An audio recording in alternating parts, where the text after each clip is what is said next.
Hello, Jeroen. Olus. Hi. The first time that I have two gentlemen in a conversation, which is very nice. Well, they always say it takes three to tango, right? Oh no, that's only two. So thank you very much for joining me here in this conversation after the great article that you both have been writing. So thank you very much for that. And funny enough, I know you both already for a long time. And when I'm thinking back, I think I know Olus the longest, actually. Probably already 10 years ago that we met the first time. Like that? Oh my God. I had hairs back then or? Yeah, a lot. A lot.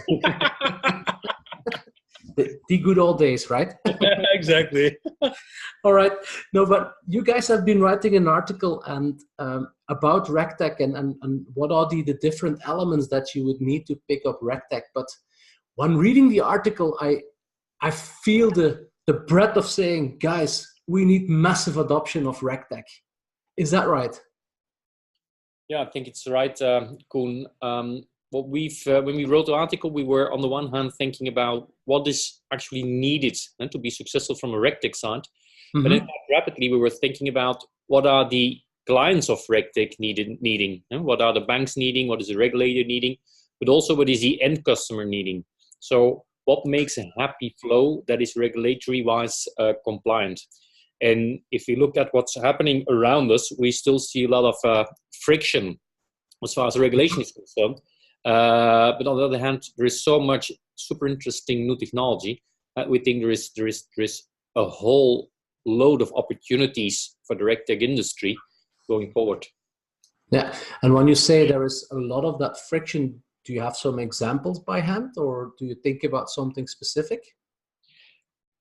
Yeah, the point is that what Jeroen was mentioning, the fact is that the industry has really different actors. And the point is that there is one actor who's always missed out, which is that you have, of course, the RegTech, you have the regulators, you have the regulated companies, but you have the consulting and advisory companies who are there to facilitate the process. And interesting. Yeah, what Jeroen was mentioning is that the fact that RegTechs have this, will to go quickly to the market, sell their products by in a push way, but there's a lack of misunderstanding vis-a-vis the real needs and the overall picture and the customization and aftercare needs that we, the advisory firms, can facilitate.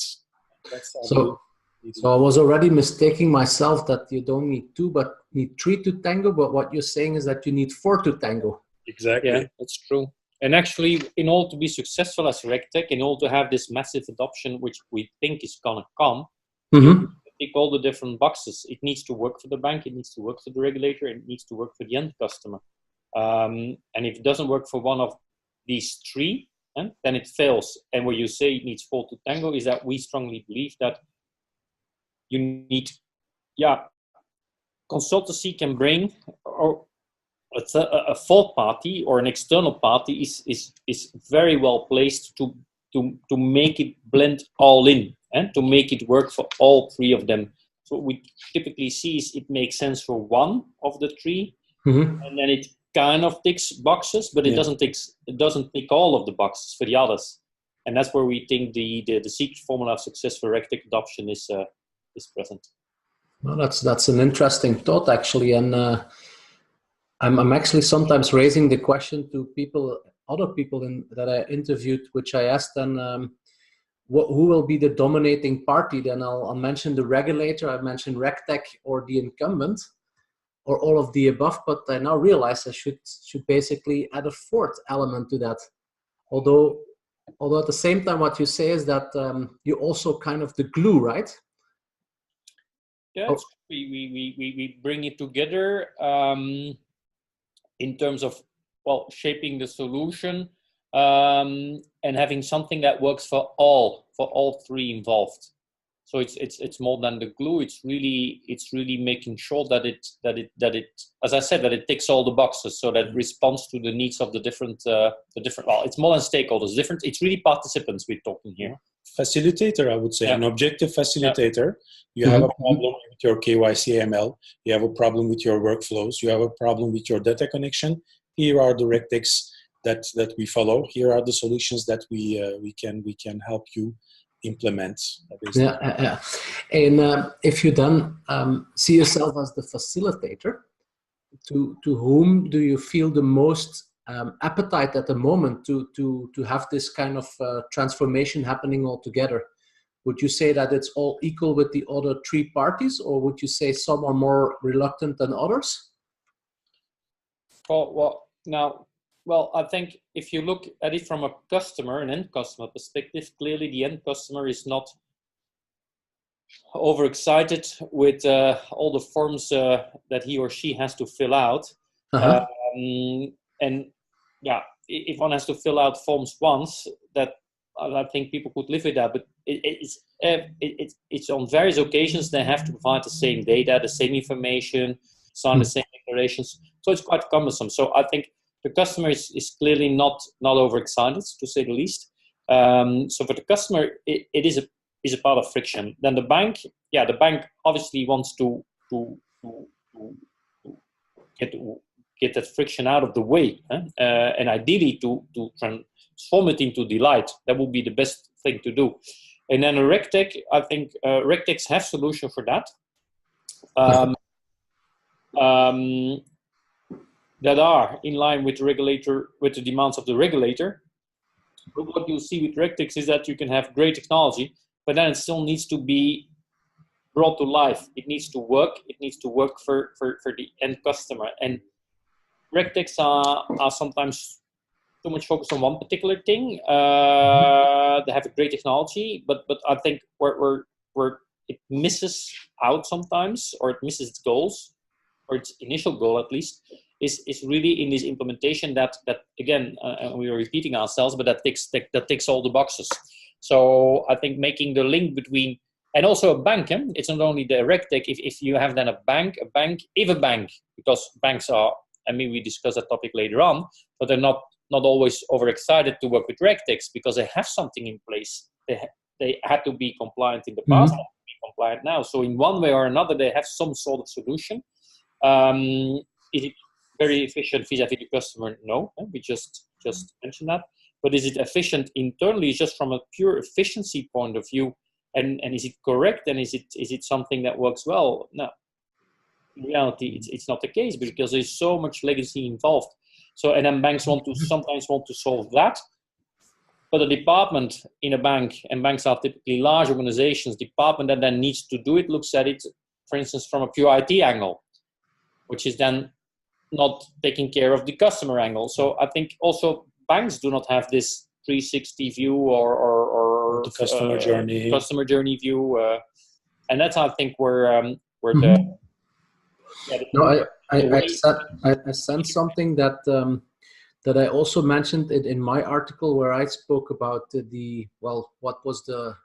how we came to RegTech, and somehow I feel a bit the same, because when you look at fintechs, they were positioning themselves as a part of the chain, and often only doing that part of the chain and nothing else, but then still had the blasé, if I can say, that they would overtake the banking sector, which to my opinion did not really make sense. And I think RegTech to that extent is something that this moves away from that, and that becomes to me much more as a movement, and therefore it's about people, it's about organizations that are willing to achieve the same goal. It's true. I think what you're seeing with it's true, but there is one remark I think we need to look at here. On the one hand, fintech indeed. Initially, a lot of them positioned themselves as competitors to banks, and then they also found out at some point that it's not that easy to have a customer. That acquiring customers is quite difficult, and you cannot always. Well, it's difficult to get a customer just on one solution or one specific problem that you solve. Specifically on one topic, they do it very, very well. But clients go to banks because they can do a lot of things. And some fintechs have indeed been successful. Fintech that focus on international payments, they do it well, and then they widen their scope. Now, we haven't seen that with RegTech, although I think one of the discussions we've had recently with banks and also with RegTechs is around who owns the data. If a Interesting. is a solution for a bank, and it positions itself as an insourcer, whereby the bank will then outsource to the RegTech, then the question can come, who owns the data? Where is the data? The question I think that we need to consider talking about RegTech, initially, it's absolutely true that RegTechs did not position themselves so much as competitors vis-a-vis banks as the FinTechs have done. So that we also see on the field a lot more cooperation and at least discussing in a cooperative mode. But there is one, I would say, attention point to look at, and that is a situation where RegTech really comes with a, and it sounds very interesting, with an insourcing solution, whereas a bank outsources to the RegTech, but then the RegTech would own the data. And if at some point the RegTech owns the data, then the bank doesn't have that data anymore. So the bank is tied in with that RegTech, and that is something where banks then get pretty scared about. That's exactly it. As Jeroen says, banks see fintechs as partners or a new technology which is sexy. If it works, fine. If it doesn't work, it was just a POC. But in RegTech, it's different. You give them your governance, your risk management, your compliance. So you see the RegTechs as partners. And what you want to see in a partner? Stability, aftercare, support, management of risk. So that's why I think that the traction was also a bit low. The adoption was low, but the movement is coming. That's, and because the functions are so critical, the bank also wants to stay in a way in control. So I think what has been hampering so far RegTech adoption is, on the one hand, banks already have something in place, and it's something that, although it's not, you could argue it's not necessarily core business, because core business is offering a good product to the customer.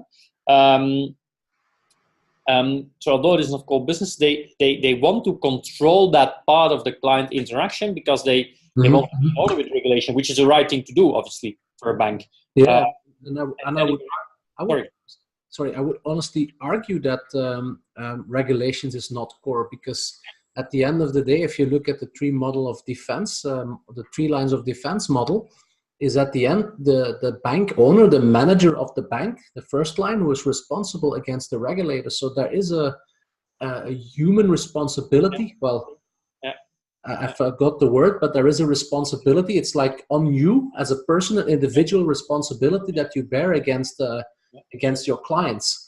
So I do think you actually touch the core of everything, and I like the way you actually see it. So are you saying, in other words, that also within RegTech companies there is a need for maturing as RegTechs? That's correct. It's absolutely it. I mean, you're a bank, you're a JP Morgan, you're an ING, you're a BNP Paribas. You have tens of thousands of people, and in front of you, you have a RegTech with superb technology. Yes, but 10 developers, one CEO, one CTO. What you have to see, stability and management of operational and financial risks within the RegTech as well, because you give them what you have the most, how do you say, valuable in the world, your data. Data, and then with that goes to your reputation. So I think that when we talk about RegTech, it's really something fundamental, where banks are in the end responsible. And it's not like, with all respect, but if you have a very specific fintech which has a nice feature, you can put it as a test, as an add-on in an app, for instance, and now going to the other extreme. And there either it works. If it doesn't work, you take it out.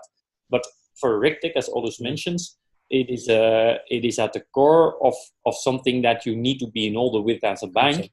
And if not, your reputation goes down the drain. You have it on KYC, you have it on sanction screening for payments. You don't want to miss out. And we've seen some cases recently where KYC, it was in the press, it's public information, where KYC was not KYC AML systems. And let alone if it is RegTech or human or old tech that was developed in the incumbent, but things were not in order, and then you saw the effect on the stock price of these banks, and it's tremendous. Huh? Yeah. Then that's one angle. The other angle is the fines that they need to pay. And then on top of that, that if I just saw a report which how many fines that were given. This was a lot of money. Eh? Yeah, 321 billion. Exactly, and it's not that, in my opinion, that banks have a very easy time, because they also see a lot of pressure on their models how to make money. So the conditions are not the same as 20 years ago. There is the problem of fines, of course, but as you've seen in our article, the global amount of money that banks or regulated companies pay is 1% of world's GDP. So it's really an amazing amount of money. That's huge. And well, if we talked a lot about RegTech and what we should do, and some interesting ideas, but if you would look at yourself, how do you see your role as being a person in this equation? How do you see yourself moving in there? What could you do? Because you wrote about what people should do and what kind of skills they should bring to the table, but how do you see it from your own point of view? Yeah, we at Capco, we pride ourselves that we come with innovative solutions that that make the lives of our clients easier.